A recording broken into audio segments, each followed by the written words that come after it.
Hola, ¿qué tal? Feliz tarde. Por aquí Alexander Acuña. Bueno, en esta infografía estamos hablando sobre el origen del pensamiento filosófico y pedagógico y la educación sujeto de constante reflexión. En primer lugar, tenemos el origen del pensamiento filosófico. En la primera etapa tenemos a los presocráticos, que es la filosofía de la naturaleza, que era la búsqueda del arge en el principio que era buscar el principio de todas las cosas, agua, fuego, el ser, y el énfasis de la razón, que era el logos. Esta planteaba la ruptura con las explicaciones míticas, inicio del pensamiento racional y científico. En la segunda etapa tenemos a los sofistas, que era la filosofía del hombre, que planteaba ser el foco en el ser humano y sus asuntos, el relativismo y la retórica. Su impacto introdujeron la reflexión ética, política y del lenguaje, y fueron los primeros maestros galos. En la tercera etapa tenemos la clásica, que era la Gran Triada. Estuvieron las principales figuras como Sócrates, Platón y Aristóteles. Estos tenían un cuestionamiento ético, teoría de las ideas, el alma, la justicia, lógica, metafísica, ética, política y empirismo. Establecieron las bases de la filosofía occidental y sus principales ramas. Ahora vamos con los orígenes del pensamiento pedagógico. Y tenemos a estos tres personajes. Sócrates decía que el conocimiento se encuentra dentro del individuo y que la enseñanza es un diálogo. Tenía un concepto pedagógico que era la mayéutica, que es el arte de parir ideas, que era un método basado en preguntas para guiar al descubrimiento de la verdad.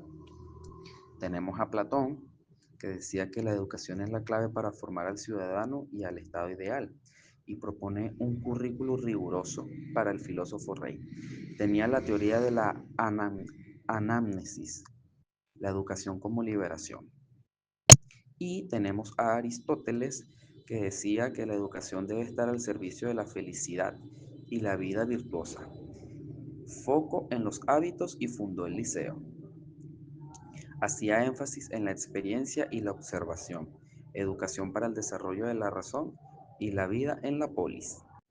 Y para finalizar este primer tema, que son los orígenes del pensamiento filosófico y pedagógico, tenemos esta conexión que dice que la filosofía es la matriz de la pedagogía. El cómo pensamos sobre la realidad, el conocimiento y el ser humano y sus fines determina qué, cómo y para qué debemos educar. Ahora, el segundo punto de esta infografía es la educación sujeto de constante reflexión. En primer lugar, la naturaleza dinámica y el propósito ético-social. Nos dice que la educación es un proyecto dinámico y no estático. Su reflexión es obligatoria porque busca transformar al individuo y a la sociedad.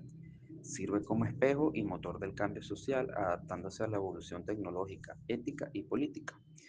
En segundo lugar, está la evolución histórica por críticas sucesivas.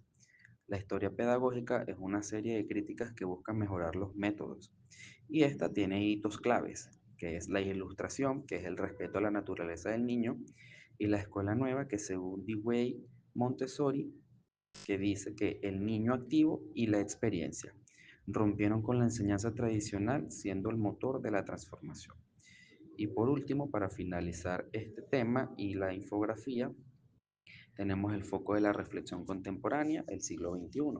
La discusión actual se centra en la pertinencia y la eficiencia. Y los principales ejes de debate son: A, la integración ética y crítica de la tecnología; B, la garantía de inclusión y equidad para todos los estudiantes; y C, el cambio del currículo hacia el desarrollo de competencias, en lugar de solo contenidos. En resumen, y ahora sí para finalizar, tenemos que los orígenes del pensamiento filosófico y pedagógico en la antigua Grecia, con figuras como Sócrates, Platón y Aristóteles, establecieron la premisa fundamental: la educación es el medio racional para alcanzar la excelencia y formar al ciudadano virtuoso. Esta premisa ideal condujo inevitablemente al segundo tema, que la educación es sujeto de constante reflexión, dado que la educación persigue la transformación del ser humano y responde a un contexto social y político siempre cambiante. La pedagogía debe actuar como una vigilia crítica. No puede ser estática, debe cuestionar continuamente sus fines, métodos y resultados, como lo hizo la escuela o la pedagogía crítica, para garantizar que sigue siendo relevante, ética y liberadora para cada nueva generación. Sin más que decir, bueno, esa fue mi presentación y espero les haya gustado.